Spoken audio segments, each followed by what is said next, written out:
इसी बीच एक बड़ी खबर आ रही है। सीबीआई ने केजरीवाल को गिरफ्तार कर लिया है। दिल्ली आबकारी नीति घोटाले में सीबीआई की दलील, सारा पैसा कैश में दिया गया। सीबीआई ने कहा हमने 44 करोड़ के बारे में पता लगा लिया है और गोवा पैसा कैसे पहुंचा इसका भी पता लगा लिया है। गोवा चुनाव में कैश फंड के इस्तेमाल के भी सबूत मिले हैं। चरणप्रीत सिंह ने चुनाव के लिए पैसा दिया था। प्रत्याशियों के लिए सीएम के ठहरने के लिए पैसा दिया गया था। तो ये बड़ी जानकारी आपको दे रहे हैं। बता दें कि सीबीआई ने गिरफ्तार कर लिया है केजरीवाल को और ऐसे में नीति घोटाले में सीबीआई की दलील है कि सारा पैसा कैश में दिया गया।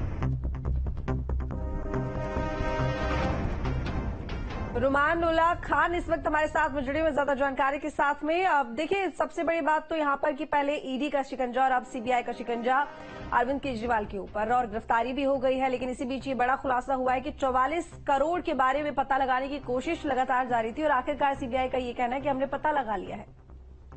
बिल्कुल, सारा पैसा नकद में दिया गया था। ऐसा सीबीआई ने अपने अरेस्ट मेमो में अरविंद केजरीवाल के कोर्ट के सामने रखा है। सीबीआई का कहना है कि अरविंद केजरीवाल को जमानत मिली थी लोकसभा चुनाव के लिए और केस बहुत ही महत्वपूर्ण पड़ाव पर है। अरविंद केजरीवाल से पूछताछ जरूरी थी, लिहाजा उस समय सीबीआई उनसे पूछताछ नहीं कर पाई। अब कोर्ट के आदेश के बाद तिहाड़ जेल में जाकर सीबीआई ने अरविंद केजरीवाल से पूछताछ की, लेकिन उन्होंने सहयोग नहीं दिया। कई चीजों के सवाल हैं, सवालों के जवाब नहीं दिए, लिहाजा उनको हिरासत में लेकर पूछताछ करनी जरूरी थी। सीबीआई का कहना है कि इस पूरे घोटाले में प्रिवेंशन ऑफ करप्शन एक्ट का मामला दर्ज किया गया है। सारा पैसा नकद में दिया गया था और सीबीआई को 44 करोड़ रुपए के बारे में पता लग चुका है। ये भी पता चल चुका है कि ये पैसा गोवा किस चैनल और किस रूट से पहुंचा, कैसे पहुंचा, इसका इस्तेमाल कैसे किया गया। इस पैसे का लिंक अरविंद केजरीवाल के वहां जो होटल में ठहरे थे उसके रूम का बिल पेमेंट में भी किया गया था। सीबीआई का कहना है कि कोविड के समय जल्दबाजी में ये पूरी पॉलिसी लागू की गई, सर्कुलेशन के जरिए हस्ताक्षर लिए गए और कोई भी इंतजार नहीं करना चाहता था। यहाँ तक कि सीबीआई ने यह भी आरोप लगाया कि उनके पास इस बात के भी सबूत हैं कि जिस भी अधिकारी ने इस रिपोर्ट पर साइन करने से इनकार किया उसे हटा दिया गया और रिपोर्ट जब एलजी ऑफिस भेजी गई तब उस पर विचार किया गया और 7 सवाल उठाए गए, लेकिन उन पर कभी भी चर्चा नहीं हुई। बहुत ही जल्दबाजी में ये पूरी पॉलिसी को लागू किया गया।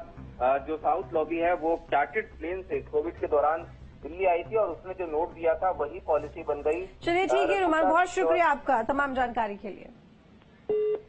तो देखिए, लाइव तस्वीरें आप टीवी स्क्रीन पर देख रहे हैं। जब अरविंद केजरीवाल को गिरफ्तार करके ले जाया जा रहा था और राउज एवेन्यू कोर्ट में पेशी हुई है। सबसे बड़ी बात कि सीबीआई इस मामले को लेकर लगातार खुलासे कर रही है।